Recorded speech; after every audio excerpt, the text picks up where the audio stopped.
इस देश में दो चीज का बड़ा नशा है, एक परसेंटेज का, एक नौकरी का।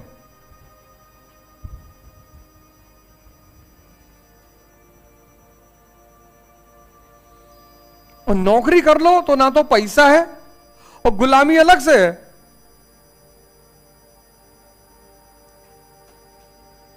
कैपिटलिज्म का पीरियड चल रहा है, पूंजीवाद। 2 अटेम्प्ट आईएएस का दिए हो गए तो ठीक है, वरना कुछ एंटरप्रेन्योरशिप। और जिसके पास अच्छी एजुकेशन है उसके पास फील्ड की कमी है। आईएएस की, यूपीएससी की परीक्षा, सिविल सेवा की, स्टेट सेंटर मिला के 2 से ज्यादा देना ही नहीं चाहिए। मतलब देने का मतलब यह कि आपने 2 अटेम्प्ट आईएएस का कायदे से दे दिया, हो गया, बहुत अच्छी बात है। नहीं हुआ, उसी वक्त कुछ और शुरू करिए। खासकर लड़कियों के लिए सबसे अच्छा रहेगा पीजी, पोस्ट ग्रेजुएट कर लिया अपने सब्जेक्ट में जो उनका ऑप्शनल है, और फिर नेट या जेआरएफ क्वालिफाई कर लिया, तो एक चीज तुरंत सिक्योर हो गई।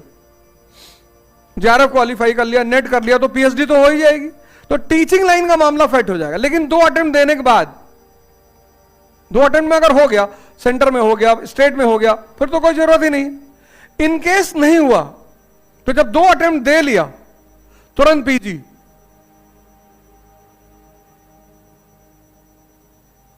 सोशियोलॉजी तुम्हारा ऑप्शनल है, सोशियोलॉजी में पीजी कर लो। अब चूंकि तुमने 2 मेंस लिखा है आईएएस का, तो तुम्हारी तैयारी तो अच्छी यही है, जेआरएफ दे दो। मेंस की तैयारी अच्छी मतलब जेआरएफ निकलेगा। जेआरएफ की उम्र नहीं बची तो नेट निकलेगा, पीएचडी तुम्हारा आसान हो जाएगा। इतने सारे कॉलेज, इतने सारे, फिर तुरंत जॉब ज्वाइन कर लो। इस बीच में अगर अब इस बीच में सिलेक्शन हो गया तो भी बड़ी अच्छी बात है, नहीं तो 40 तक अटेम्प्ट है यूपीपीसीएस का। जॉब करते हुए तैयारी बेहतरीन नहीं है, जब 4-5 अटेम्प्ट दे दोगे तो कुछ पढ़ने को बचेगा। लेकिन सिक्योर रहोगे, शांति रहेगी मन में। ऐसे तुम लोग 2 अटेम्प्ट देने के बाद, उससे पहले कुछ नहीं, 2 अटेम्प्ट देने के बाद। अब दुनिया में एक ये जो भारत में रोग पैदा हुआ, इसने बड़ी तबाही मचाई। एक परसेंटेज का रोग, कल मैंने बताया उस परसेंटेज के रोग ने कैसे जो है कोचिंग माफिया पैदा किए, कैसे नकल जनरेशन पैदा किया। सारे नेताओं ने मिलकर को स्कूल ही खोल डाले, फिर परसेंटेज का ठेका उठाने लगे कि कितना परसेंट, 95 चाहिए, हाँ 50 लगेगा, 80, 75। तो सारी शिक्षा का जो मूल उद्देश्य था वो ध्वस्त हो गया।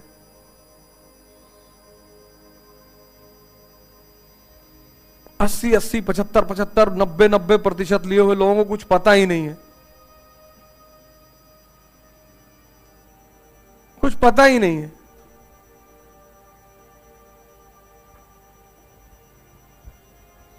अपनी अपनी कहानी सुना रहे हैं। उसी बीच नई यूनिवर्सिटियां खुल गई, व्हाट्सएप यूनिवर्सिटी खुल गई, ये एक नई यूनिवर्सिटी है। सोचो ध्यान करने से क्या मिलता है। ध्यान करते करते ध्यान विवेकानंद ने किया, और कई सारे, स्वामी सहजानंद की हत्या हुई, वो भी तो ध्यान करते थे। ध्यान करने की कोई जरूरत नहीं, तलवार चलाना सीखो।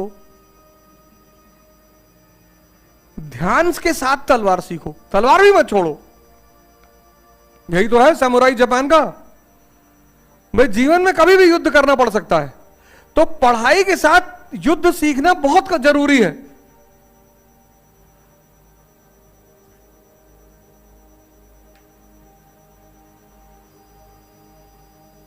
सिर्फ एक चीज इस देश में क्या है, कुछ लोग सिर्फ पढ़ाई कर रहे हैं, कुछ लोग सिर्फ युद्ध सीख रहे हैं। दोनों का बैलेंस होना चाहिए।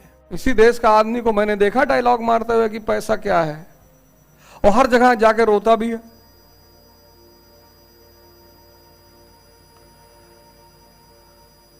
इसी देश के आदमी को मैंने देखा डायलॉग मारते कि पैसा क्या है, लेकिन देने की बारी है तो भैया किडनी में बहुत दर्द हो रहा था,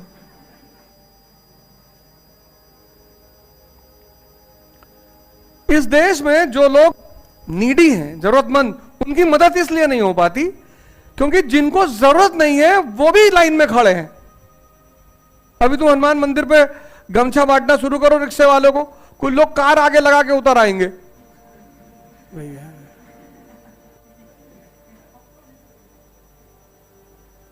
शुद्ध मंगतों का देश है, चाहिए सब कुछ, देना कुछ नहीं है।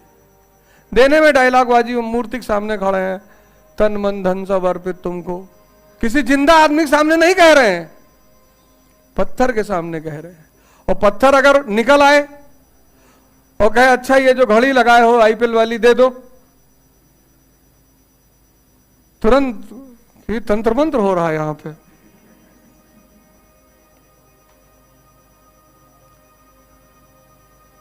किसी जिंदे आदमी से कहे के देखो तन मन धन सब अर्पित तुमको,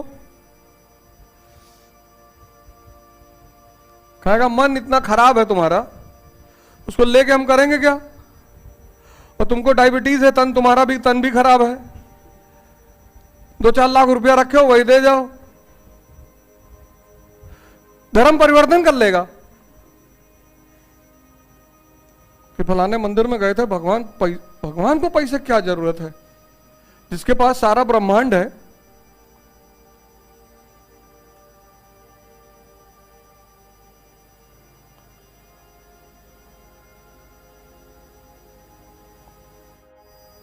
आज तक दुनिया में 5 ऐसे देशों का नाम बताओ जिस पर किसी ने कभी हमला ही नहीं किया।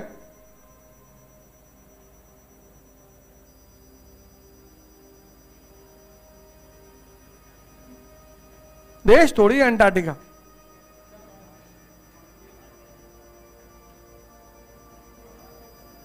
हाँ?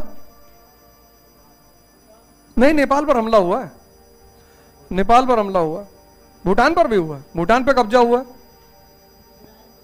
इजराइल देश ही नहीं है।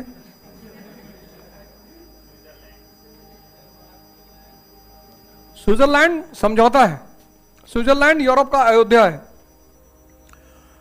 हर कॉन्टिनेंट में, हर कंट्री में एक एरिया को अयोध्या डिक्लेयर किया जाता था। अयोध्या मतलब नो वॉर जोन, कि इस एरिया में युद्ध नहीं होगा। तो जब भी 2 राजा या 2 सरकारों को मीटिंग करना होता था, विरोधियों को, तो उसी इलाके में आते थे। यह था अयोध्या का कॉन्सेप्ट।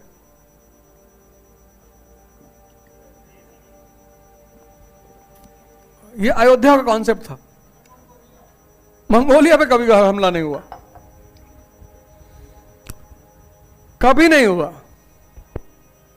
क्यों? कुछ पाने को है ही नहीं।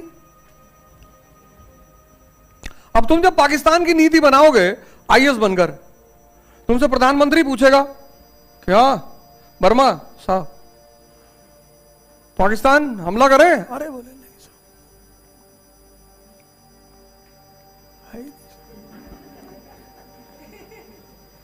नंगे साहब। और नंगे से अगर तुम सड़क पे लड़के कपड़ा पहन के, तुम्हारा कपड़ा फाड़ डालेगा, तुमको भी नंगा कर देगा।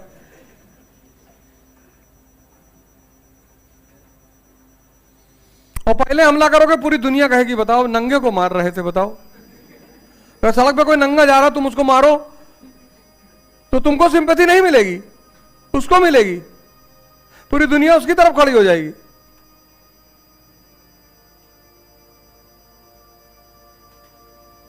यह एप्लीकेशन ऑफ कॉन्सेप्ट।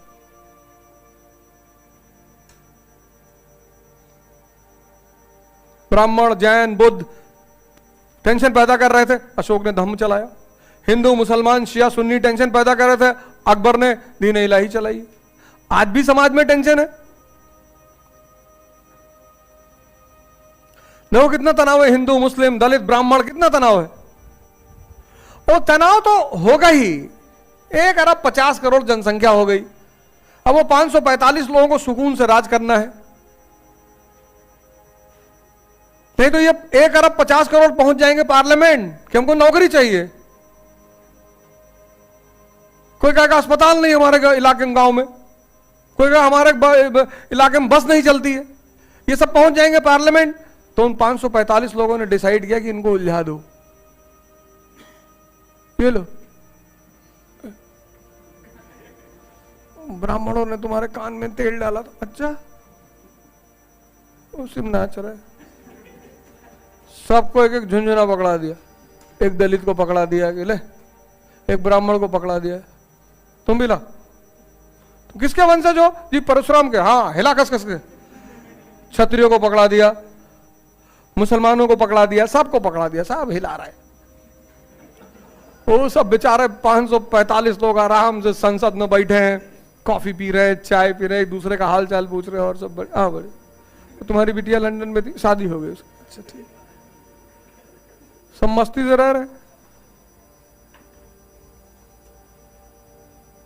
तुमको क्या लगता है सरकार को ये सब नहीं दिखाई पड़ता? एकदम दिखाई पड़ रहा है। 1 अरब 50 करोड़ इनको मना किया सरकार ने 1970 में, नारा दिया हम दो हमारे दो। 2 बच्चे हैं, मीठी खीर, उस पर झगड़ा कर लिए। और बनराकस खुद तो नाराजी है, दूसरे को भड़का रहा है। समाज की इस कुरीति पर कितना प्यार से प्रहार किया गया है। 2 बेटियां उसकी खड़ी, एक बच्चा गोद में लिए कि देखो बच्चा पैदा करने के चक्कर में तीसरा हुआ है इसका, उसको गोद में लिए हुए। खरा ही का प्रधान जी, सचिव जी ये क्या लिखवा रहे हैं, हटवाइए इसको। अपने बच्चे से कह रहा कि बेटा तुम भी वोट मत देना, तुम बड़े तो हो जाओ, तुम भी वोट मत देना प्रधान को।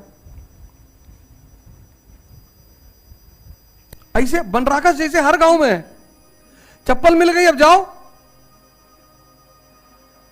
उतार के जा रहा वहां पे, क्या FIR कराएंगे।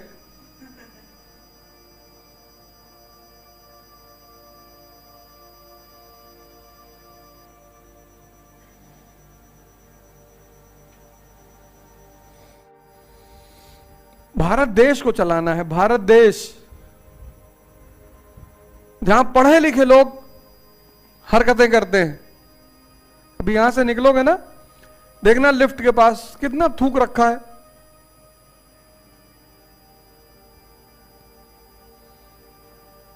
लिफ्ट के दरवाजे में पैर लगा के खड़े रहते हैं, 5 मिनट से पैर लगा के खड़े हैं।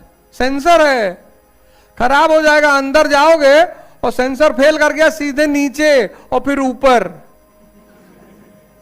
हम तो खैर इस्तेमाल ही नहीं करते। कल एक साहब मिल गया मुझे 3rd 4th फ्लोर पे, कहे सीढ़ियों से क्यों जाते हैं? हमने कहा बुजुर्ग थोड़ी है तुम्हारी तरह, जो तुम मेहनत करते हो वो खाली थोड़ी जाती है, तुम्हारे शरीर को मजबूत करती है, पसीना बहता है ना।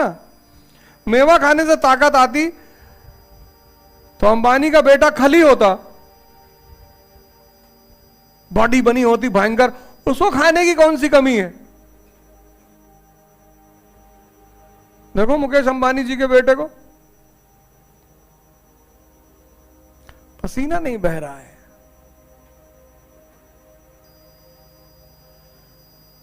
नहीं तो रिक्शा वाला, मजदूर, कभी इनका हाथ पकड़ के देखो, ये जो मकान मजदूर बनाते हैं, कभी इनसे लड़ के देखो कुश्ती, नचा के फेंक दे। इतनी ताकत है शरीर में, वो ताकत आई कहां से? ये तो मेवा खाते नहीं, पसीना बह रहा है। न बेचारे काजू खाएं, ना पिस्ता खाएं, ना बादाम खाएं, गोश्त भी लाते हैं तो वो जो बचा हुआ होता है।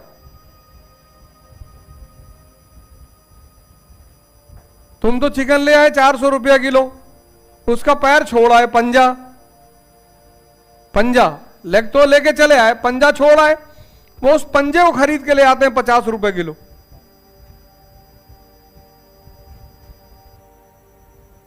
अब इतना पैसा तो है नहीं 400 रुपए किलो चिकन ले ले, दिन भर में 400 कमाया ही है, तो 50 रुपए किलो जो पंजे, क्योंकि पंजा लेके कोई नहीं आता, सब फेंक देते हैं, वो उसको ले आते हैं 50 रुपए किलो।